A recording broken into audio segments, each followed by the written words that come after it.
think it's fair to say this was on nobody's agenda coming into the session. None of us heard about it going door to door, but this issue was brought to us, and I congratulate Representative Wheeler and everybody else that's worked on this to try to make something that is certainly palatable to move ahead. I applaud the governor for her goal, which is that we need to increase our special ed scores in the state of Iowa, and we do. But there's a way to do that, and I think this is a way to get to that place where we actually need to go.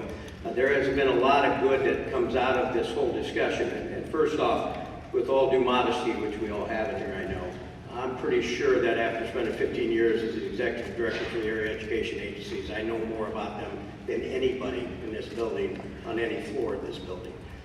The AEAs do a phenomenal job. And they do a job that is very, very necessary to the children, the parents, and the educators of Iowa.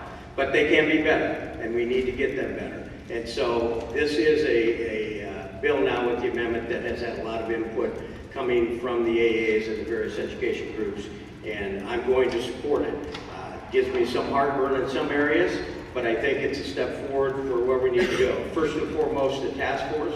I think the task force membership is pretty inclusive. I think those are the people we need around the table. We should have had around the table to start with, that will be able to take us and say, how do we improve special education scores? How do we get more efficient with these 9 area education agencies? And how do we move forward? And I think the task force will do that, and they'll give us recommendations that we can look at next year and really start to make a difference, I think, with this.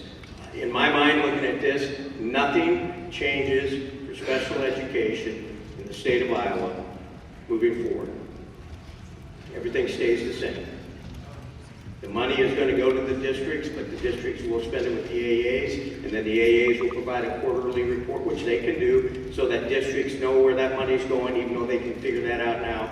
But this will not cut any services for anyone.